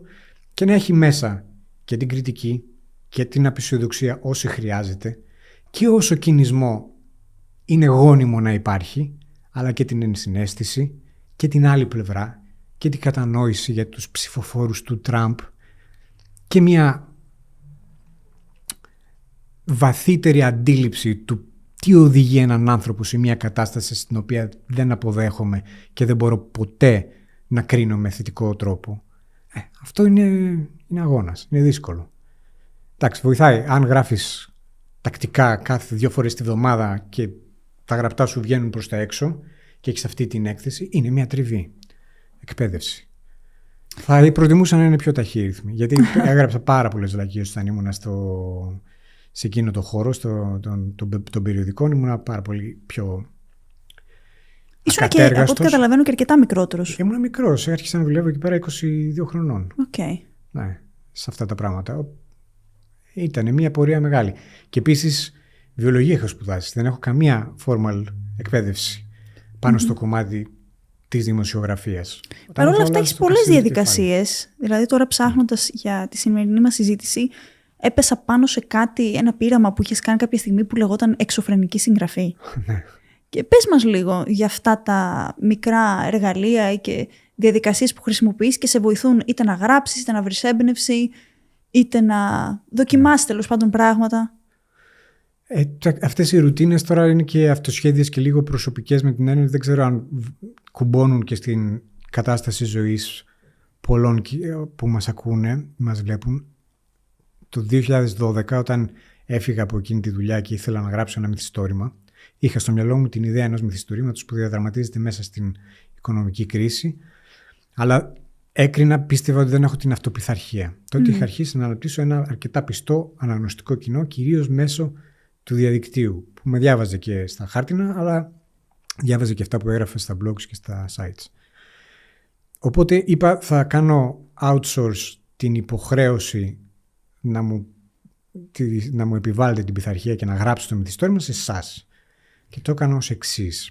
Έγραψα ένα βιβλίο το Φεβρουάριο του 2012, από 1η Φεβρουαρίου μέχρι 29, ήταν δίσεκτο, και έγραφα ένα κεφάλαιο κάθε μέρα, το οποίο στο τέλος της ημέρας το αναρτούσα στο ίντερνετ, σε ένα site που είχα φτιάξει ειδικά για αυτό το project, ένα project που λεγόταν Φεβρουάριος. Κάθε μέρα ένα κεφάλαιο το οποίο πάει παρακάτω μία συγκεκριμένη ιστορία, fiction, μυθιστόρημα. Είχα το σκελετό μιας ιστορίας στο μυαλό μου.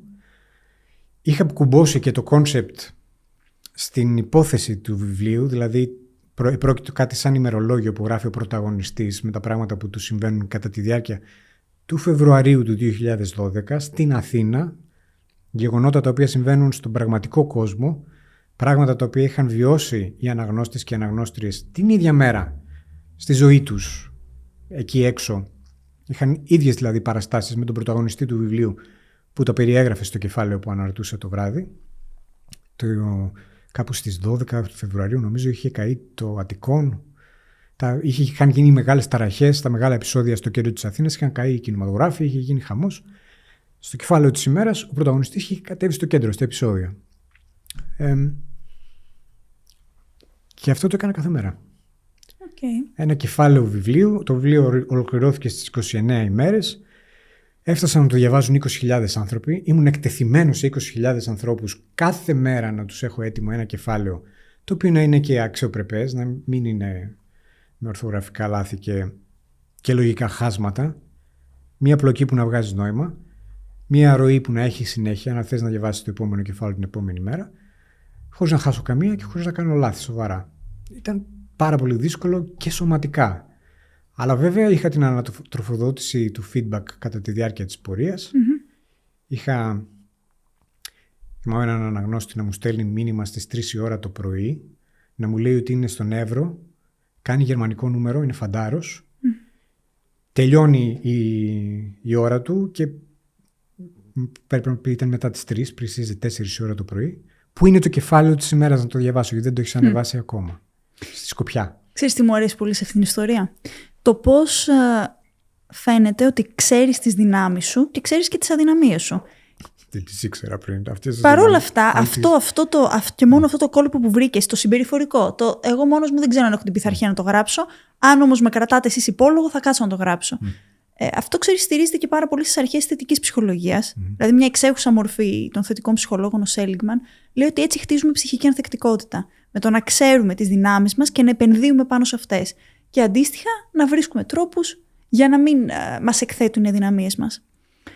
Δεν ξέρω αν ο κύριος Σέλιγμαν θα συμφωνούσε, αν του περιέγραφα το πείραμα που έκανα από πριν. Θα μου έλεγε, παιδάκι μου, δεν τον ξέρω τον άνθρωπο, μου έλεγε, παιδάκι μου, άστο καλύτερα, πώς θα βγεις από αυτό το μήνα, σε τι κατάσταση, ψυχική και σωματική. Πώς βγήκες? Δύσκολα. Burnout. Τρελό. Ναι. Τρελό. Πάρα πολύ δύσκολο. Παρ' όλα αυτά, άλλες έρευνες δείχνουν ότι η συγγραφή συγκεκριμένα επίσης βοηθάει στο να χτίσεις ψυχική ανθεκτικότητα. Και γι' αυτό και πολλοί ψυχολόγοι προτείνουν το journaling, το να κρατάς ημερολόγιο, γιατί ουσιαστικά το γεγονός ότι αναγκάζεσαι εντός εισαγωγικών να γράφεις και τις αρνητικές σου εμπειρίες και τις καλές, σε βοηθάει να αναδιαμορφώσεις την οπτική σου πάνω σε αυτά που έχεις ζήσει. Σίγουρα. Βεβαίως είναι διαφορετική άσκηση όταν γράφεις κάτι για τον εαυτό σου, για το σιρτάρι σου. Είναι άσκηση, είναι χρήσιμη. Μόνο η αποτύπωση των σκέψεων κατασταλάζεις πιο εύκολα. Τακτοποιείς τις σκέψεις ακόμα και σε εντελώς πρακτικό. Δηλαδή, καλό να κάνει ένα πείραμα οποιοσδήποτε θέλει από όσες και όσους μας ακούν, να διατυπώσουν μια άποψη για ένα θέμα, για τις εκλογές στις ΗΠΑ, ξέρω εγώ. Να σκεφτούν ποια είναι η γνώμη τους. Παρεπιπτόντως, ό,τι θέμα σας αρέσει. Ας είναι και pop culture. Κάτι που να σας ταιριάζει. Ναι, εντάξει, γιατί τώρα το λέω. εσύ είπες δεν σ' αρέσει η μόδα, εμένα μου αρέσει, ας πούμε. Θα μπορούσα να κάτσω να γράψω για τη μόδα. Η μόδα, τα παντελόνια. Αφού την σκεφτείτε, καθίστε να τη γράψετε.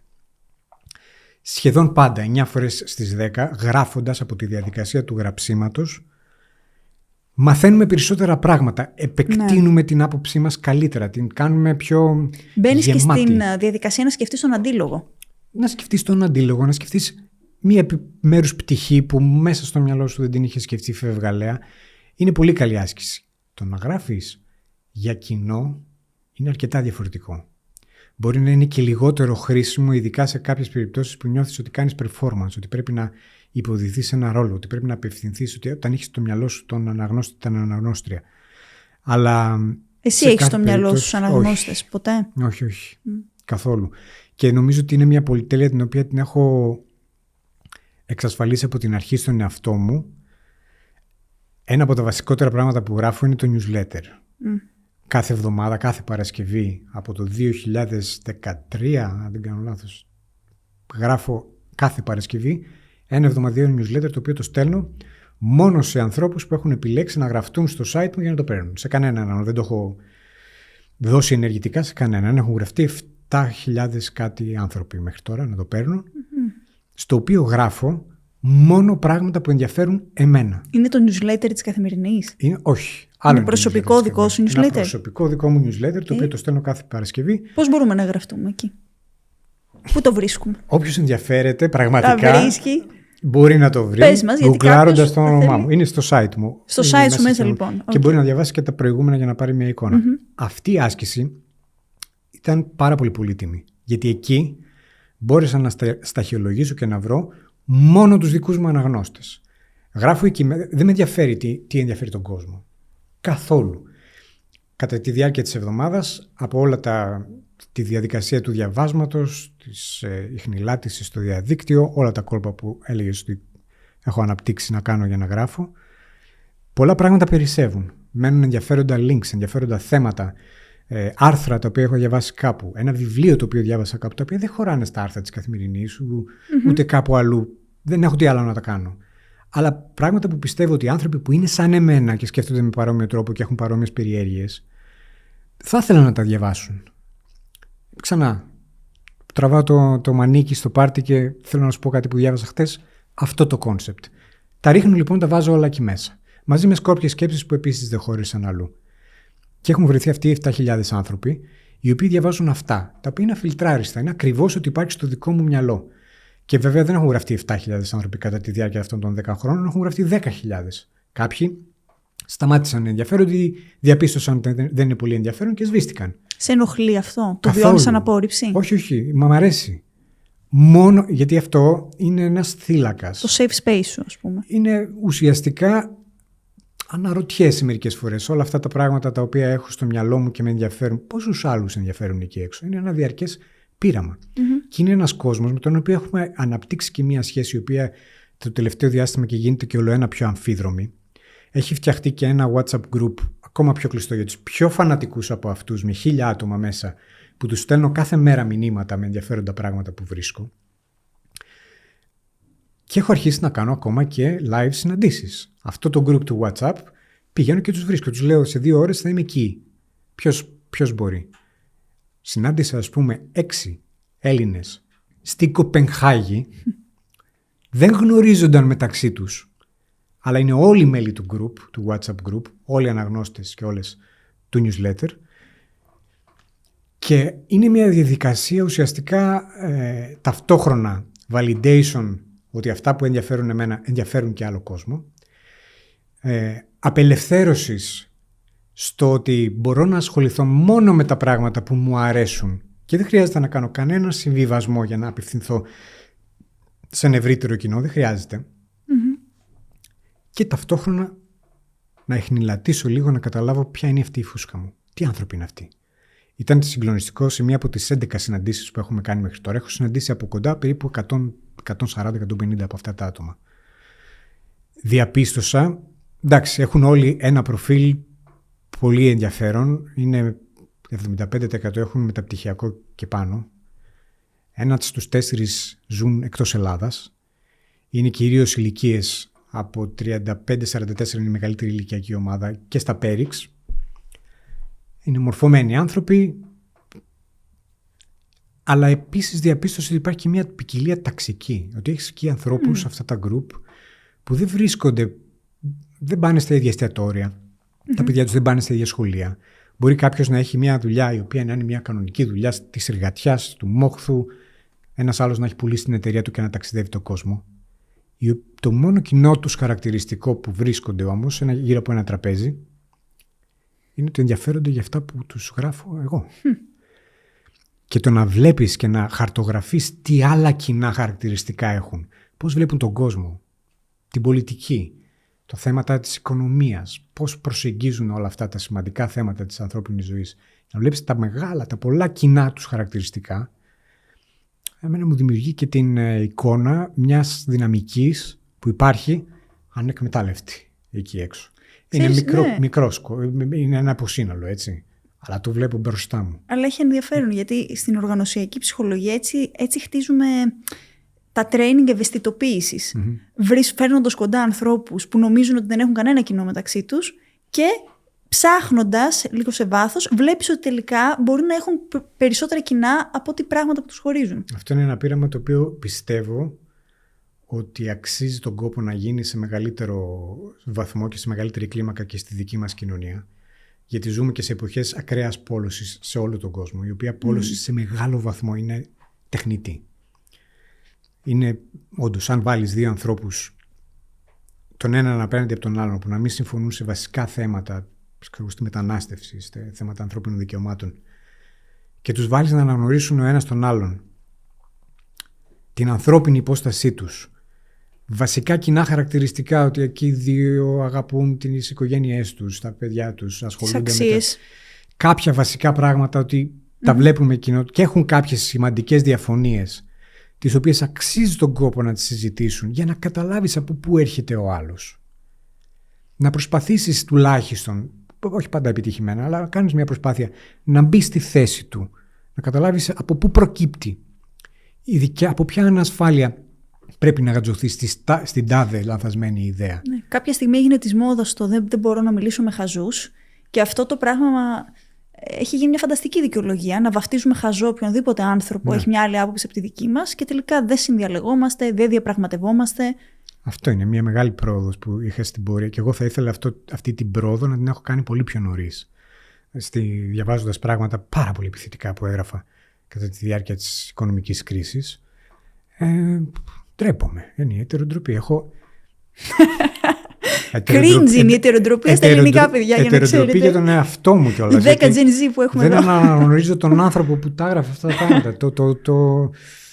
Την επιθετικότητα. Ξέρεις κάτι, μου αρέσει πολύ και που το λες και που το παραδέχεσαι, γιατί είναι τρομερά απενοχοποιητικό για τους ανθρώπους που έχουν δημιουργικές φύσεις και θέλουν και να γράψουν και έχουν και άποψη, αλλά νιώθουν δεσμευμένοι στο ότι τι θα γίνει αν κάνω λάθος, τι θα γίνει αν αλλάξω γνώμη, και αυτό τους εμποδίζει από το να παράξουν το οποιοδήποτε έργο. Όχι, εγώ το έχω πει ξεκάθαρα στους αναγνώσεις, ειδικά στους πιστούς, ότι κοιτάξτε να δείτε, εκείνα τα άρθρα τα έχω αποκηρύξει.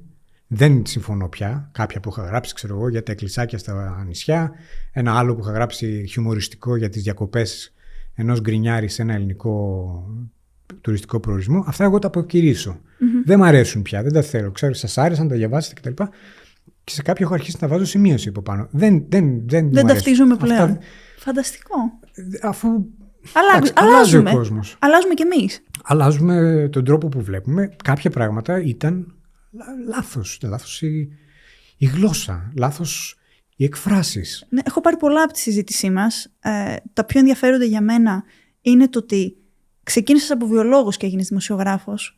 Κάτι έπρεπε να γίνω. Βιολόγος δεν μπορούσα να γίνω. Παρεμπιπτόντως να πούμε, μη μας ακούει κανένα παιδί, και η βιολογία είναι υπέροχη επιστήμη, εκπληκτική, πλούσια. Η βιολογία είναι cool που λέει και Σμαράγδα. Super cool, αλλά χρειάζεται να την σπουδάσεις, να πας για μεταπτυχιακό, να κάνεις περαιτέρω σπουδές. Η οικογένειά μου δεν είχε λεφτά για όλα αυτά, δεν ήμουν πάρα πολύ καλός φοιτητής γιατί ασχολιόμουν με το ίντερνετ με τα άλλα πράγματα τα οποία έκανα μετά. Αλλά για όποιον και όποιον θέλει να το ακολουθήσει και τους αρέσει, τη συστήνω ανεπιφύλακτα. Εγώ αυτό που βλέπω είναι απλώς ότι τελικά πάρα πολλοί δρόμοι διαφορετικοί μπορούν να οδηγήσουν σε αυτό το πράγμα που θες, αρκεί να είσαι εκεί, να παίρνεις τα ερεθίσματα από το περιβάλλον, να έχεις τη γενναιότητα να τα ακολουθείς και λίγο αυτά τα ερεθίσματα, είτε πιο γρήγορα είτε πιο αργά. Και κλείνοντας σιγά σιγά, θέλω να σε ρωτήσω 2 πράγματα. Το πρώτο είναι τι συμβουλή δίνεις σε έναν άνθρωπο νέο που θέλει να γράψει, αλλά δεν έχει έμπνευση, δεν ξέρει πώς να το κάνει, φοβάται ότι δεν θα το κάνει καλά. Αυτά είναι 3 διαφορετικά πράγματα. Είναι 3 διαφορετικά εμπόδια. Κάποιος που θέλει να γράψει αλλά δεν έχει έμπνευση, πρέπει να κάτσει να σκεφτεί σοβαρά γιατί θέλει να γράψει. Γιατί πρώτα απ' όλα δεν μπορώ να το καταλάβω, να το αντιληφθώ, να το βιώσω σαν ανθρώπινο βίωμα, το πώς μπορεί να μην έχεις έμπνευση. Είναι κάτι το οποίο το ακούω, δέχομαι ότι υπάρχει, δεν μπορώ να το εισπράξω ως βίωμα, δεν το αντιλαμβάνομαι πώς γίνεται να μην... Ο κόσμος είναι γεμάτος ερεθίσματα. Γράψε για οτιδήποτε, για την επιφάνεια αυτού του τραπεζιού. Αυτό θα πω εγώ. Ξεκίνα να γράφεις και η έμπνευση θα έρθει μετά. Αυτό είναι το ένα. Είναι το μηχανιστικό κομμάτι. Δεν υπάρχει έμπνευση. Αν κάποιος πια είναι κολλημένος στην αρχή, έχει blackout, δεν έχω τίποτα να γράψω, είναι η άσπρη οθόνη, πρέπει οπωσδήποτε να σκεφτεί σοβαρά γιατί πρέπει Sony και Ντε να γράψεις. Μήπως δεν χρειάζεται. Μήπως υπάρχει κάποιο άλλο εκφραστικό μέσο. Γιατί για τους περισσότερους ανθρώπους που γράφουν, το γράψιμο είναι μια ακατάβλητη ανάγκη. Δεν γίνεται. Και στη δική μου περίπτωση αφενός δεν γίνεται να μην γράφω και δεν γίνεται να τα γράφω και να τα κρατάω στο σιρτάρι. Πρέπει να τα γράφω και να τα δείχνω κιόλας. Αν δεν υπάρχει αυτό ως ανάγκη, ως εσωτερική, ξέρεις, ποια είναι ακριβώς η ανάγκη. Πρέπει να δούμε ποια είναι η ανάγκη. Αν υπάρχει αυτή η ανάγκη, η εποχή μας πήγα να πω ότι είναι διαφορετική από όταν το ξεκίνησα, αλλά δεν είναι τόσο διαφορετική. Και εγώ άρχισα να γράφω από την τρομερή μου ανάγκη να γράφω τις αποψάρες μου για τον Ολυμπιακό, για οτιδήποτε άλλο ως παιδάκι, στο ίντερνετ. Όταν είχαν πρωτοβγεί στο τέλη του προηγούμενου αιώνα, έχει πρωτοβγεί η δυνατότητα να μπορείς να φτιάχνεις το δικό σου site και να γράψεις ό,τι σου κατέβει εκεί μέσα. Ήταν ένας τρόπος. Υπάρχουν ακόμα περισσότερα πάρα πολύ καλά εργαλεία σε όποιον και όποιον θέλει να το δοκιμάσει και να δοκιμάσει πράγματα, να γράψει πράγματα, να τριφτεί, να πάρει feedback. Δεν ξέρω τι να προτείνω. Ποιο μέσο κοινωνικής δικτύωσης είναι το καλύτερο για αυτή τη δουλειά ή ποιος άλλος τρόπος, αν είναι καλύτερο να το γράφει κανείς στο Medium ή αν καλύτερο να το γράφει στο Word δικά του και να τα στέλνει στους φίλους του. Δεν ξέρω. Αλλά η αλήθεια είναι ότι αν κάποιος νιώθει αυτή την ακατάβλητη ανάγκη σήμερα, έχει πάρα πολλές δυνατότητες να το δοκιμάσει και να πειραματιστεί. Οπότε δεν το αναγνωρίζω πάρα πολύ ως εμπόδιο, δεν το καταλαβαίνω ως εμπόδιο. Το να φοβάται κάποιος και να ντρέπεται και να έχει κάποια ασυστολή είναι κάτι το οποίο το αναγνωρίζω πολύ, μπορεί να το καταλάβω πολύ καλύτερα. Αλλά εδώ νομίζω ότι ζούμε σε μια εποχή όπου δεν ξέρω αν υπάρχει όντως ως φαινόμενο αρκετά μεγάλο εκτεταμένο στην κοινωνία μας. Οι πιο πολλοί ντρέπονται λιγότερο από όσο θα έπρεπε. Νομίζω, δηλαδή οπότε και οι άνθρωποι που σήμερα που μεγαλώνουν με όλο τον κόσμο να εκτίθεται τριγύρω μας παντού, ο άνθρωπος ο οποίος μέσα σε αυτό το περιβάλλον έχει αναστολές και διστάζει, έχει κάποια ιδιαίτερα χαρακτηριστικά τα οποία δεν μπορώ να τα χαρτογραφήσω και να τα αξιολογήσω αυτή τη στιγμή για να δώσω συμβουλές. Γιατί αυτή τη στιγμή όποιος έχει οποιαδήποτε ιδέα την οποία θεωρεί άξιο να βγει προς τα έξω, έστω και για 5 ανθρώπους, για 2 ανθρώπους, έχει άπειρες ευκαιρίες και δυνατότητες να το κάνει. Όταν πρώτο ξεκίνησα, υπήρχε το μονοπόλιο. Έπρεπε με κάποιο τρόπο να περάσεις από συνέντευξη, να πείσεις κάποιον να φιλοξενήσεις τα γραπτά σου σε ένα περιοδικό, σε ένα βιβλίο. Έχω στείλει χειρόγραφα, έχω κάνει όλη αυτή τη διαδικασία. Άρχισα να δουλεύω ακριβώς στην περίοδο που γινόταν η διαδικασία της εκδημοκρατικοποίησης. Αποκέντρωση. Ουσιαστικά μπορούσε οποιοσδήποτε, οτιδήποτε είχε να πει, να το πει. και να βρει ένα κοινό. Σωστά. Εγώ ήμουν στο μετέχμιο, σε εκείνη τη μεταβατική περίοδο που δοκίμασα και τα δύο. Και τα δοκίμαζα και ταυτόχρονα. Σούπερ πολυτέλεια. Οπότε είχα τριβεί και με το ένα, feedback και ουσιαστικά μια πιο επαγγελματική προσέγγιση από τη μια πλευρά. Είχα και 3-4 blogs ταυτόχρονα, στα οποία έγραφα για τα δικά μου ενδιαφέροντα. Ξανά, πείραμα, διαδικασία, αυτή, καινούριες διαδικασίες, καινούρια θεματολογία, τι άλλο μπορούμε να κάνουμε. Δεν μπορώ να και γράψε, βρίσκεις και το στυλ σου. Ναι, βέβαια. Να πω εγώ. Δηλαδή και εμένα τα δικά μου τα γραπτά δεν έχουν καμία σχέση τα πρώτα μου άρθρα με αυτά που μπορώ να δημοσιεύσω σήμερα. Ήμουν πολύ πιο συντηρητική στον τρόπο που επικοινωνούσα από ό,τι θα ήμουν τώρα. Το στοίχημα είναι να βρεις τη φωνή η οποία απηχεί καλύτερα αυτά που έχεις στο μυαλό σου. Γιατί κάθε γραφή είναι μια διαδικασία μετάφρασης. Μεταφράζεις ιδέες και σκέψεις σε άλλη γλώσσα πρακτικά. Η γραπτή γλώσσα είναι εντελώς διαφορετική από το προφορική και εντελώς διαφορετική από τη γλώσσα που έχουμε μέσα στο μυαλό για να σκεφτόμαστε. Οπότε ο πειραματισμός είναι μόνος τρόπος. Και επίσης πολύ διάβασμα. Αυτό πολύ διάβασμα, βέβαια. Αυτό το λέω συνέχεια κι εγώ. Πάρα πολύ διάβασμα, να αναγνωρίζουμε τα πράγματα που μας αρέσουν πιο πολύ από άλλα. Δεν χρειάζεται το διάβασμα να είναι δομημένο, δεν χρειάζεται να έχουμε curriculum απαραίτητα. Πρέπει να διαβάζουμε πολύ και να σταχυολογούμε τι μας αρέσει πιο πολύ. Ποιο κείμενο από αυτά που διαβάσαμε μας μίλησε περισσότερο μέσα και μετά να προσπαθήσουμε να σκεφτούμε γιατί. Τι μπορούμε να αντιγράψουμε από αυτό το κείμενο. Μου έδωσες πολύ ωραία πάσα, γιατί εγώ στη διαδικασία αυτή που ψάχνω τη φωνή μου, τέλος πάντων την συγγραφική, διαβάζω πολύ Θοδωρή Γεωργακόπουλο. Ο Θοδωρής Γεωργακόπουλος τι διαβάζει? Ελπίζω να διαβάζεις τα πιο πρόσφατα, όχι την παλιά, τα πιο παλιά που έχει αποκηρύξει ο Θοδωρής Γεωργακόπουλος. Θα πρότεινα, ένα πράγμα το οποίο σίγουρα θα πρότεινα να διαβάσει κάποιος ή κάποια που θέλει να γράψει non-fiction, να γράψει δηλαδή όχι μυθοπλασία, βιογραφία, αυτοβιογραφικά κείμενα, οτιδήποτε δεν έχει να κάνει με μυθοπλασία, είναι μια συλλογή διηγημάτων, βασικά ό,τι non-fiction έχει γράψει ένας Αμερικανός συγγραφέας ονόματι David Foster Wallace. Ο ίδιος αυτοκτόνησε στα 42 του, αλλά πρόλαβε να αφήσει και κάποια πολύ σημαντικά και μεγάλα μυθιστορήματα, αλλά και κάποιες συλλογές non-fiction κειμένων, τα οποία δημοσιεύτηκαν σε διάφορα περιοδικά, που είναι γραμμένες όμως με μυθιστορηματικό τρόπο. Ο σκοπός τους είναι η ενημέρωση, η επικοινωνία συγκεκριμένων ιδεών, η εξιστόρηση πραγματικών ιστοριών, αλλά γίνεται με έναν τρόπο ο οποίος νομίζω, αν σας ενδιαφέρει αυτός ο τρόπος επικοινωνίας, θα πυροδοτήσει πολλές συνάψεις στο μυαλό. Σε ευχαριστώ πάρα πολύ που ήρθες στο «Από τη ζωή βγαλμένα». Ελπίζω να σε φιλοξενήσαμε καλά. Εγώ ευχαριστώ πάρα πολύ. Μας έδωσες πάρα πολύ τροφή για σκέψη σχετικά με το πώς να διαχειριζόμαστε την έμπνευσή μας, τα ερεθίσματα από το περιβάλλον, πώς να γράφουμε, αν πρέπει να γράψουμε, αλλά κυρίως το ότι είναι ok να αλλάζουμε γνώμη και μάλιστα εγώ θα πω ότι αν τα κάνουμε όλα σωστά, τότε θα αλλάζουμε και γνώμη. Και πολύ συχνά. Και ωραίο είναι όσο αλλάζουμε σαν άνθρωποι να αναδιαμορφώνουμε και την καριέρα μας παράλληλα. Δεν ξέρω αν θες να πεις κάτι στο κοινό του «Από τη ζωή βγαλμένα». Να είστε καλά.